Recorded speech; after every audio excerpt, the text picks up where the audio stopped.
I'm Andrew Kaufman, and this is History in 5, and I'm going to tell you 5 things about Tolstoy and War and Peace that you probably didn't know.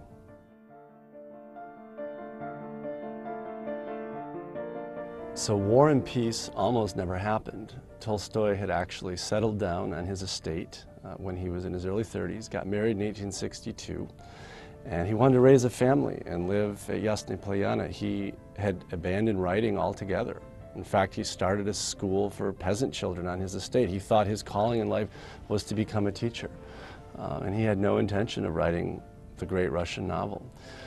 But one of his peasant students so impressed him with his writing skill, with the rawness and the authenticity of his writing, that Tolstoy was re-inspired to try his hand at fiction again, having been inspired by one of his own peasant students. So that's one of the inspirations behind War and Peace.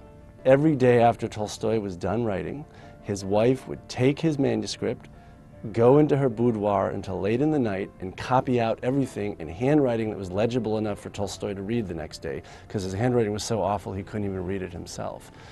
And the copied manuscript would be waiting for him at his desk the next morning. And this went on for 6 years, 7 drafts.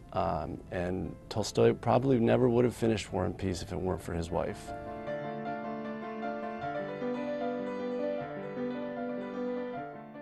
Most people know Tolstoy as a great fiction writer, but in the second half of the 19th century, he was also known as a very influential spiritual leader and social activist. As a matter of fact, he inspired Mahatma Gandhi. When Gandhi was 24 years old, he was given a copy of Tolstoy's book, The Kingdom of God is Within You. And this book transformed Gandhi. It laid out a plan of nonviolent resistance to evil.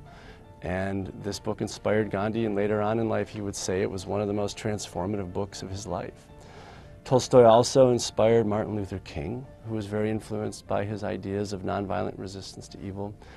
And Nelson Mandela, when he was in prison, was given a copy of War and Peace.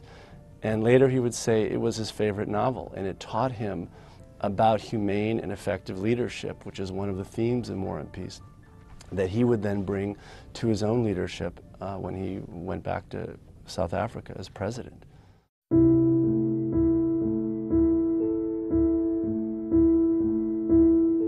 Tolstoy got his start in the 1850s when he was serving as a soldier in the Caucasus, which is the very region where the Olympics just took place, and also serving as a soldier in the Crimean War in the 1850s. In fact, Tolstoy was Russia's first war correspondent. Something else that happened in the Crimean War is that he also developed his unique brand of politics. He was a Russian patriot, but not a nationalist. He loved his people, but he hated the government. And in fact, he predicted that Russia would lose the Crimean War because the soldiers, he believed, were fighting for a government which was fundamentally corrupt and unjust.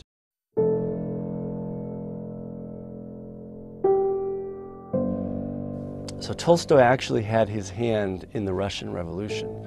Vladimir Lenin, who was the original, the Bolshevik leader of the Russian Revolution, called him, Tolstoy, the mirror of the Russian Revolution. And the reason is because on the one hand, Tolstoy was an aristocrat who was conservative, who admired the past, appreciated his own lineage, but he also was a reformer who thought the government was corrupt and evil, and he wrote a number of essays on that topic later in life. When he was in his 60s, Tolstoy made the decision to give away the copyright on all of his works that he produced before 1881, and that included Anna Karenina and War and Peace. And the reason he did that is because he thought it was immoral for him and his family to profit from his own labors. He was an anti-capitalist at that stage in his life. It was the source of enormous tension in the Tolstoy family that would increase for many years to come. One of the reasons that we can relate to Tolstoy's characters today, one of the reasons that they're so rich, is because he brought all of himself to his characters in War and Peace, who are searching, who are making mistakes, who are making bad decisions. But that's life, that's real. That's what makes Tolstoy's writing so human.